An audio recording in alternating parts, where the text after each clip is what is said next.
जय श्री कृष्ण। आइए भक्तों, आपको एक सच्ची घटना सुनाते हैं। एक सच्ची घटना सुनिए एक संत की। वे एक बार वृंदावन मथुरा गए, वहाँ कुछ दिन घूमे फिरे, दर्शन किए। जब वापस लौटने का मन किया तो सोचा भगवान को भोग लगाकर कुछ प्रसाद लेता चलूं। संत ने राम दाने के कुछ लड्डू खरीदे, मंदिर गए, प्रसाद चढ़ाया और आश्रम में आकर सो गए। सुबह ट्रेन पकड़नी थी। सुबह वृंदावन से चली ट्रेन को मुगल सराय स्टेशन तक आने में शाम हो गई। संत ने सोचा अभी पटना तक जाने में 3-4 घंटे और लगेंगे, भूख लग रही है। मुगल सराय में ट्रेन आधे घंटे रुकती है, चलो हाथ पैर धोकर संध्या वंदन करके कुछ पा लिया जाए। संत ने हाथ पैर धोया और लड्डू खाने के लिए डिब्बा खोला। उन्होंने चीटों को हटाकर 1-2 लड्डू खा लिए। बाकी बचे लड्डू प्रसाद बांट दूंगा ये सोचकर छोड़ दिए। पर कहते हैं ना, संत हृदय नवनीत समाना। बेचारे को लड्डुओं से अधिक उन चीटों की चिंता सताने लगी। सोचने लगे कि ये चीटे वृंदावन से इस मिठाई के डब्बे में आए हैं। बेचारे इतनी दूर तक ट्रेन से मुगल सराय तक आ गए, ते भाग्यशाली थे ये। इनका जन्म वृंदावन में हुआ था।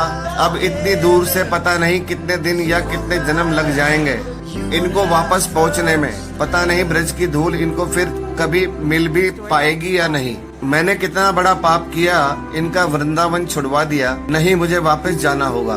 और संत ने उन चीटों को वापस उसी मिठाई के डब्बे में सावधानी से रखा। वृंदावन की ट्रेन पकड़ ली, उसी मिठाई की दुकान में आए, डिब्बा धरती पर रखा और हाथ जोड़ लिए। मेरे भाग्य में नहीं कि तेरे ब्रज में रह सकूं, तो मुझे कोई अधिकार भी नहीं कि जिसके भाग्य में ब्रज की धूल लिखी है उसे दूर कर सकूं। दुकानदार ने देखा तो आया और कहा, महाराज चीटे लग गए तो कोई बात नहीं, आप दूसरी मिठाई तुलवा लो। संत ने कहा, भैया मिठाई में कोई कमी नहीं थी, इन हाथों से पाप होते होते रह गया, उसी का प्रायश्चित कर रहा हूँ। दुकानदार ने जब सारी बात जानी तो उस संत के पैरों के पास बैठकर भावुक हो गया।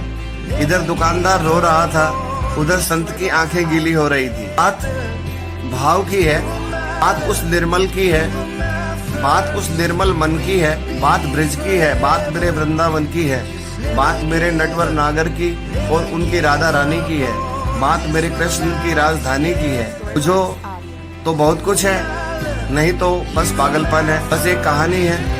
घर से जब भी बाहर जाए तो घर में विराजमान अपने प्रभु से जरूर मिलकर जाएं, और जब लौटकर आए तो उनसे जरूर मिलें, क्योंकि उनको भी आपके घर लौटने का इंतजार रहता है। घर में ये नियम बनाइए कि जब भी आप घर से बाहर निकले तो घर में मंदिर के पास 2 घड़ी खड़े रहकर कहे, प्रभु चलिए आपको साथ में रहना है। क्योंकि आप भले ही